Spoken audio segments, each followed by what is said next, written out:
ହିନ୍ଦୁ ଧର୍ମର ପ୍ରାଚୀନ ଗ୍ରନ୍ଥରେ ଚାରି ଯୁଗର ବର୍ଣ୍ଣନା ରହିଛି।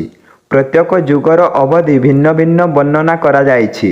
ଯେଉଁଠି ପ୍ରଥମେ ସତ୍ୟଯୁଗ, ତାପରେ ତ୍ରେତୟା, ଦ୍ୱାପର ଏବଂ କଳିଯୁଗ ଆସିଥାଏ। କଳିଯୁଗ ସବୁଠାରୁ ଛୋଟ ଏବଂ ଅତ୍ୟନ୍ତ ଭୟଙ୍କର ବୋଲି କୁହାଯାଇଛି। ଶାସ୍ତ୍ରରେ କଳିଯୁଗର ପାପର ଭାର ଅଧିକ ବଢ଼ିବା ଦ୍ୱାରା କିଭଳି ପାପର ବିନାଶ ହେବ ସେହି ବିଷୟରେ କୁହାଯାଇଛି। କଳିଯୁଗର ଅନେକ ବର୍ଷ ବିତିଗଲାଣି ଏବଂ କଳିଯୁଗର ସମାପ୍ତି ହେବାକୁ ଲକ୍ଷ ଲକ୍ଷ ବର୍ଷ ଏବେ ବାକି ଅଛି। ଭଗବାନ ଶ୍ରୀକୃଷ୍ଣ ଅନେକ ଥର କଳିଯୁଗର ଭବିଷ୍ୟତବାଣୀ ବିଷୟରେ କହିଛନ୍ତି। ଭଗବାନ ଶ୍ରୀକୃଷ୍ଣ କଳିଯୁଗରେ ହେବାକୁ ଥିବା ସମସ୍ତ ଘଟଣା ବିଷୟରେ ପୂର୍ବରୁ ହିଁ କହିଛନ୍ତି। ଗରୁଡ଼ ପୁରାଣ, ଭାଗବତ ଗୀତା ଏବଂ ପୁରାଣ ଆଦି ଗ୍ରନ୍ଥରେ କଳିଯୁଗର ବର୍ଣ୍ଣନା ମିଳିଥାଏ। ଆଜି ଆମେ ଆପଣଙ୍କୁ ଭଗବାନ ଶ୍ରୀକୃଷ୍ଣ ପାଣ୍ଡବମାନଙ୍କୁ କଳିଯୁଗ ବିଷୟରେ ଯେଉଁ କଥା କହିଥିଲେ ସେହି ବିଷୟରେ କହିବାକୁ ଯାଉଛୁ। ଭଗବାନ ଶ୍ରୀକୃଷ୍ଣ ପାଣ୍ଡବମାନଙ୍କୁ କଳିଯୁଗର 5ଟି ରହସ୍ୟ ବିଷୟରେ କହିଥିଲେ, ଯାହାକୁ ଯଦି ଆପଣ ଜାଣି ନିଅନ୍ତି ତେବେ ଆପଣ କଳିଯୁଗରେ ଜୀବିତ ରହିପାରିବେ। ପାଣ୍ଡବମାନଙ୍କ ବନବାସ ସମୟରେ ସେମାନେ ଶ୍ରୀକୃଷ୍ଣଙ୍କୁ ଦ୍ୱାପର ଯୁଗର ସମାପ୍ତି ପରେ କଳିଯୁଗ କିଭଳି ରହିବ ଏହି ବିଷୟରେ ପ୍ରଶ୍ନ କରିଥିଲେ।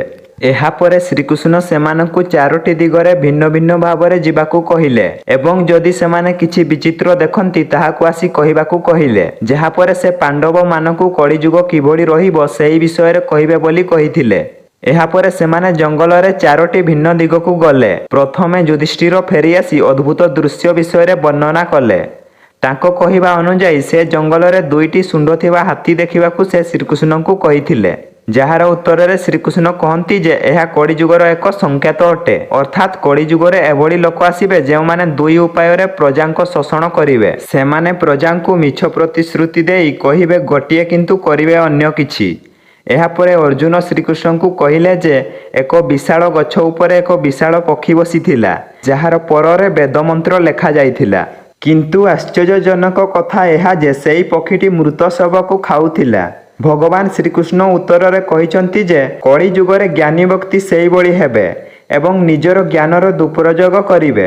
ନିଜ ଜ୍ଞାନର ଉପଯୋଗ କରି ଧନ ଅର୍ଜନ କରିବେ। କଳିଯୁଗରେ ଲୋକେ ଧନ ଅର୍ଜନ କରିବା ପାଇଁ ଜ୍ଞାନ ପ୍ରାପ୍ତ କରିବେ ଏବଂ କେହି ବି ଦୁନିଆରେ କଲ୍ୟାଣ ପାଇଁ ଜ୍ଞାନ ଅର୍ଜନ କରିବେ ନାହିଁ। ମାଂସ ମଦିରା ପାନ କରୁଥିବା ଲୋକ ମଧ୍ୟ ସାଧୁ ଭଳି ଆଚରଣ କରିବେ। ଏହାପରେ ଭୀମ କହିଲେ ଯେ ସେ ଜଙ୍ଗଲରେ ଏକ ଗାଈ ଏବଂ ବାଛୁରୀକୁ ଦେଖିଲେ, ଯେଉଁଠି ଗାଈଟି ବାଛୁରୀକୁ ଏତେ ମାତ୍ରାରେ ଚାଟିବାକୁ ଲାଗୁଛି ଯେ କିଛି ସମୟ ପରେ ବାଛୁରୀଟି ଲହୁଲୁହାଣ ହୋଇଯାଉଛି। ଉତ୍ତରରେ ଶ୍ରୀକୃଷ୍ଣ କହନ୍ତି ଯେ କଳିଯୁଗରେ ସବୁ ମନୁଷ୍ୟ ଶିଶୁପାଳ ଭଳି ହେବେ, ଯେଉଁଠି ନିଜ ସନ୍ତାନ ପ୍ରତି ମାର ମମତା ଏତେ ବଢ଼ିଯିବ ଯେ ତାକୁ ବିକାଶରେ ଅବସର ହିଁ ମିଳିବ ନାହିଁ।